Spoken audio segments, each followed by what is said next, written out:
felt like it was peering into my soul. I quickened my pace because I was freaking out. Thankfully, I got back to my dorm safely. A few nights later, things went from bad to worse. I was up late studying when I heard a knock at my window. Obviously, it was very concerning for someone to be knocking on my window this late at night. Perhaps it could be one of my friends. Curiosity got the better of me, and I took a deep breath, and in one swift motion, I pulled the curtain back. I saw you know who.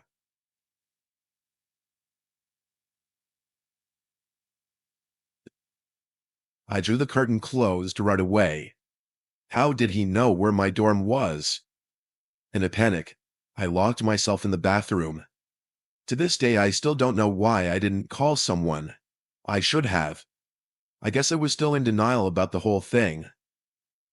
I came out of the bathroom 15 minutes later, and when I looked again, he wasn't there anymore. Things got even worse 2 nights later. After coming back from a late-night choir rehearsal, I saw Jeremy pacing around outside the dorms. This time, after unlocking the entry gate, I made a run for it. When I looked back, I could see Jeremy's silhouette chasing me. Unfortunately, the gate failed to close in time, and he managed to stop it and get through. I made a break for the main lobby. I was hoping that an RA would be present there sitting in the booth. But, of course, no one was there. There was a sign that read, "Back in 15." I had to act quickly. In the lounge, there was a bathroom door that had a stopper propping it open. So I hid behind it as soon as Jeremy emerged from outside and entered the lobby. I could see him looking for me through the crack of the open door. The scariest part is that he seemed to look directly at the opened bathroom door, but he never walked in or saw me peeking through the side. He then growled, "Damn it," then left. I waited for another minute to see if he was truly gone, and once I knew he was, I booked it the rest of the way to my dorm. The next day I told my friends about how Jeremy had been targeting me, telling them about how he knocked on my dorm's window and chased me. They were all shocked at what they heard, and agreed that someone would walk with me wherever I go from then on. Nothing happened over the next few days, until one night, I was chilling with some friends in my dorm room. We were just hanging out, talking and playing video games. We were suddenly interrupted by a pounding on the window. I then whispered, "Turn off the music. I think I heard something." We then all heard from outside, "Open the door. I need to talk to you." It was Jeremy's voice. We all remained silent and listened. He then spoke again. "Open this door right now, or you will have to face the consequences." Thankfully, both the window and my door were locked. My friends and I stayed cool and called the campus police, which I should have done days before when he first came and knocked at my window. As we were waiting, we heard Jeremy trying to open the door. When that didn't work, he tried breaking it down.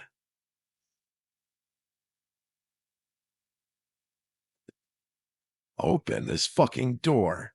Now." Lucky for us, the campus police arrived just in time. We soon heard a commotion outside. "Get your fucking hands off me. No, no, don't touch me. Wow." Soon after, we heard a knock at the door, and another person's voice said, "Hey, this is Resident Life. Can you open the door? It's safe now. He's gone." We all breathed a sigh of relief. He said that he would contact the school's administration and try to have him removed from the school. I thanked him before he left. I then told my friends that everything was okay now and that they could leave. The next day I got some very exciting news. I opened up an email that said that Jeremy had been expelled. He would not be allowed back on campus. I jumped out of my bed and pumped my fist into the air. I was able to complete my college courses without any more looming threats from Jeremy. I still disliked the college because it was a bad environment all around, aside from my creepy stalker. I have not seen or heard from Jeremy since, and I would like to keep it that way for the rest of my life.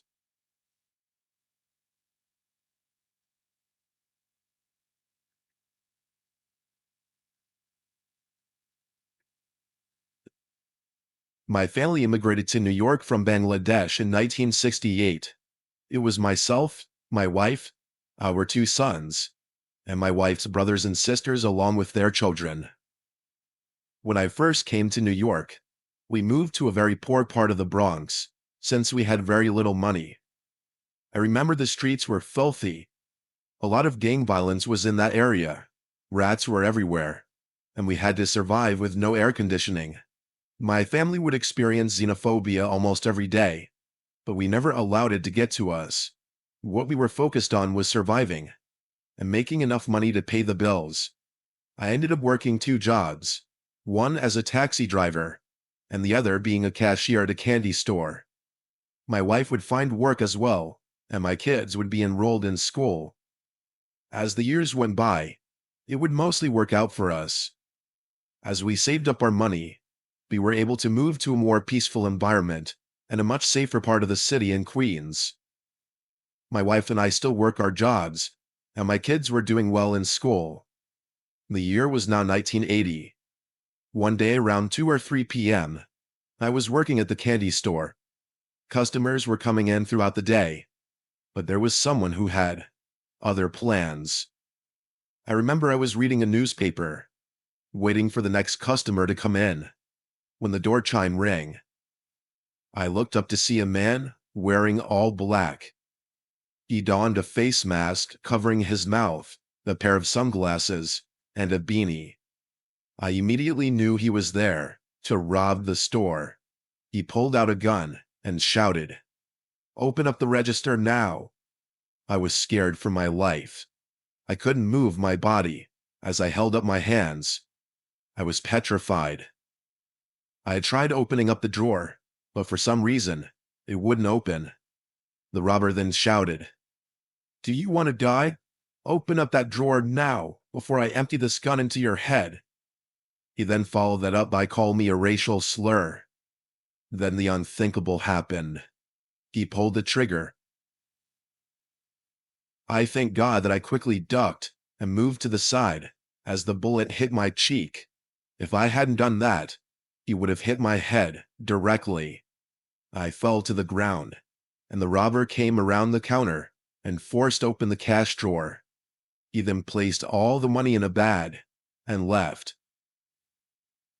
After he was gone, about 6 people came rushing into the store to make sure that I was okay.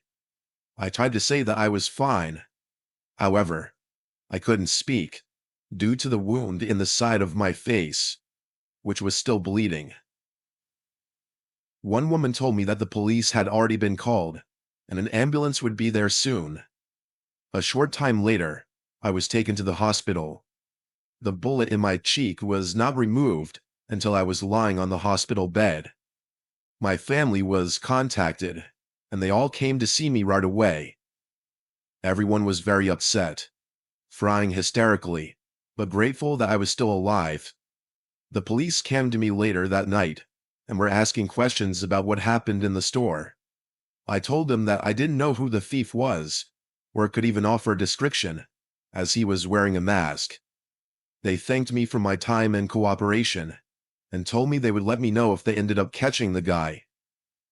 I was able to go home 2 days later and continue on with my life. The owner and the other employees of the candy store were nice enough to pay for my medical bills. Sadly, the identity of the robber was never discovered, and no arrests were made. This was really upsetting to me because I could have died that day, for no reason at all. If he would have given me just a little more time, I would have calmed down enough to get that drawer open for him. Today, My family and I are doing much better financially. My oldest son is a doctor. My younger son is a lawyer. And my daughter, who is the youngest, became a writer. Let me just say this. If you plan on working as a cashier in a big city, pay attention to your surroundings at all times. If a robber comes in and points a gun at you, demanding money, don't hesitate. The kind of people who rob stores aren't known for being patient or even-tempered. I'm just very thankful that I survived. But every time I look in the mirror, I'm reminded of that deadly encounter from all those years ago.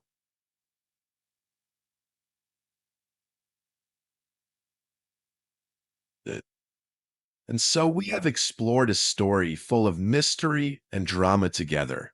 It's funny how sometimes life works out for the best, despite some dark times. Even with the fears surrounding us, there's always a reason to be cautious. This video has come to an end. What do you think about this story? Don't hesitate to share your theories in the comments below. If you enjoyed the video, please hit the like button and subscribe. Thank you for watching. I am Midnight Shadows, and for now, goodbye and see you again. Hello again. It's me, and today let's explore a strange story that happened in my hometown. This story takes place in 1988, when I was just 7 years old. Imagine, I lived on a small island off the coast of Washington, in a military town known as one of the safest places to live in the US. But don't let that safety fool you. Strange things are everywhere.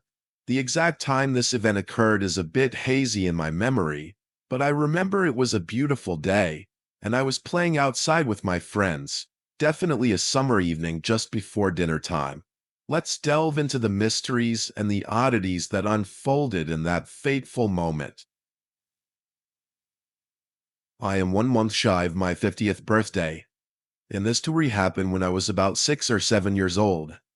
I used to live in an apartment building that had 12 units occupied by lower to middle class families.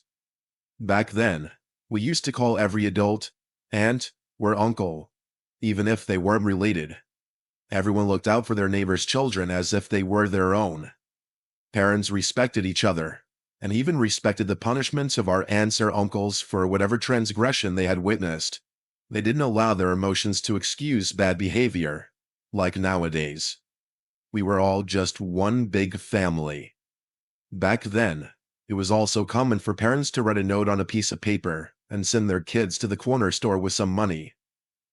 The day this happened, my mom sent me and my best friend to the store to buy her some cigarettes. The rules were clear. We were only allowed to speak to the shopkeepers, Mr. and Mrs. Anthony, and that was it. If we spoke to anyone else, we would lose the privilege of choosing to buy candy with the leftover change. With the cigarettes in my pocket, my friend and I headed back home, which was about a half a mile away. When our apartment building came into view, we could hear my friend's dad tinkering in the garage. He was likely repairing the lawnmower again.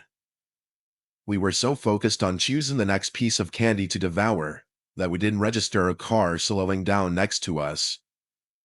"Hey girls, what are you doing out here all by yourselves?"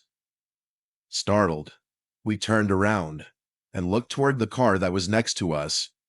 There were 2 men sitting in the front seats. The man riding shotgun was the one speaking to us. Remembering the golden rule, we turned our heads forward and kept walking. "Say, you haven't seen a little puppy around, have you? Can you maybe help us look for him? He absolutely loves little girls, so I'm sure he will come right to you if you call him."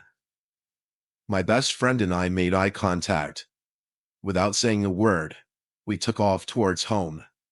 At that exact moment, the man understood that we weren't going to fall for his obvious ploy, and he opened the car door. Since I was the one right next to the car, the man grabbed my wrist, and I screamed in terror.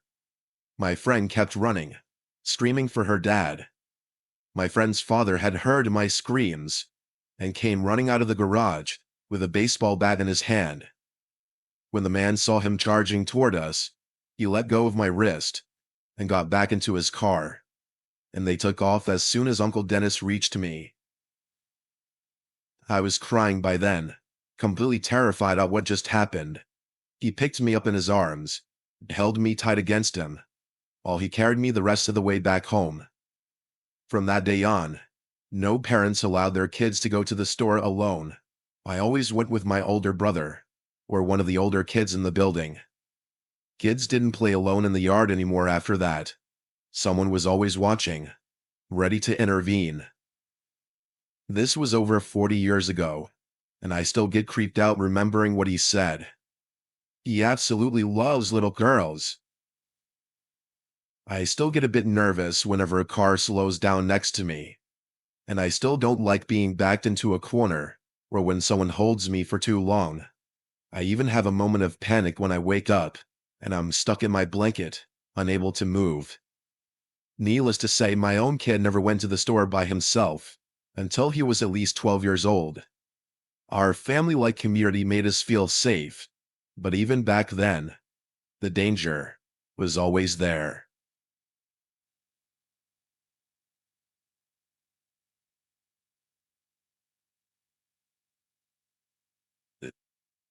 I was a freshman at a small college called Five Towns in Long Island, New York. It is a performing arts school. In 2020, when the pandemic was still going on, I was majoring in music performance with a minor in audio production. Not many people know about this college. It had to be one of the worst schools in all of New York, and that's saying something. They would accept almost anybody there. The professors and advisors didn't really care about their jobs, and pretty much gave every student a passing grade, regardless of their academic performance, and would allow them to graduate with a master's in being a fucking idiot.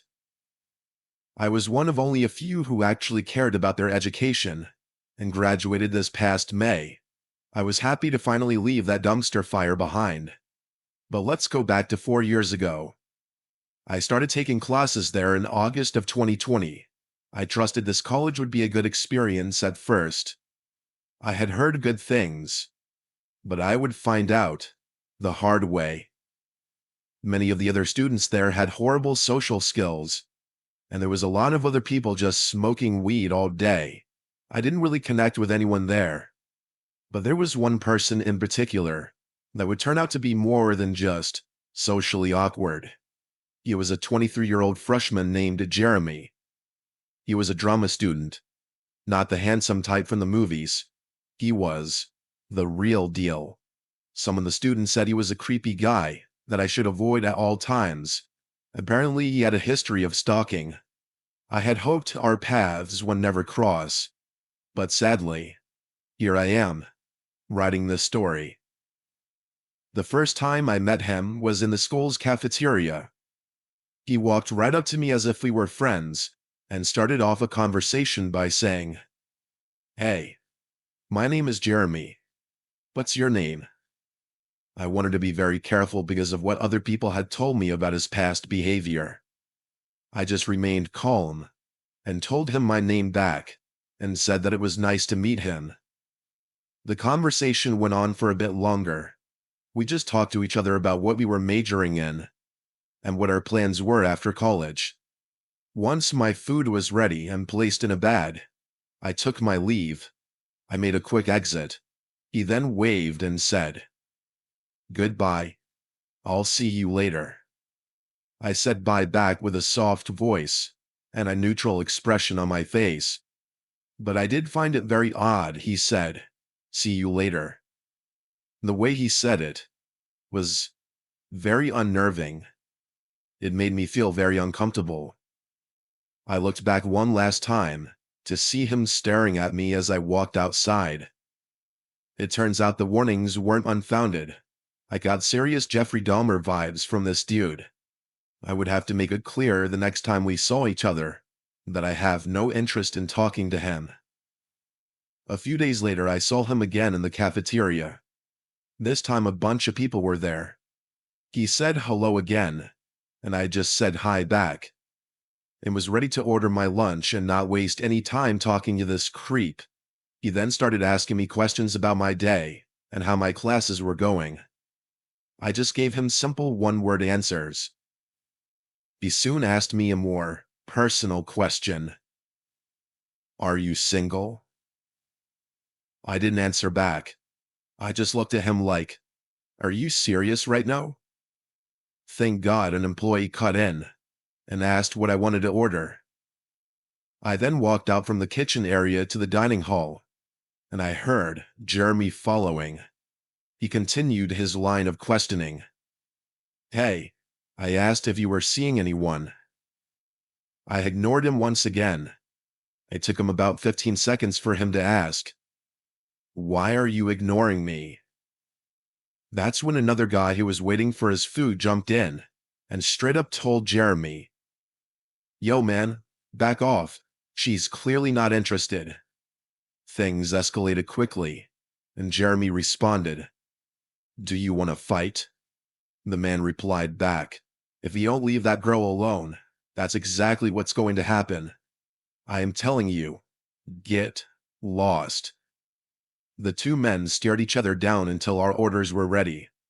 While leaving, we heard Jeremy make a loud grunt and stomp his feet loudly, like a toddler. I then thanked the guy for having my back when things could have gone a lot worse. "No problem. I could tell that he was making you feel uncomfortable. My name is Connor, by the way." We had a nice talk before heading back to the dorms. On an unrelated note, Connor and I ended up becoming boyfriend and girlfriend, and we're still together to this day. About 2 weeks went by, and I hadn't seen Jeremy. I was very surprised considering that this whole college had a student body of about 400, probably even less. I made a small friend group with some students in my major, and we would hang out and talk about common interests. Don't get me wrong, I still thought the school was terrible, but I felt more secure now that I had a friend group. But it turns out I celebrated way too early. One night when I was coming back from a bar, I drove back to campus and drunk. I was walking back to my dorm when I saw someone standing outside the school's entrance, staring at me. As I got closer, I saw who it was. Jeremy.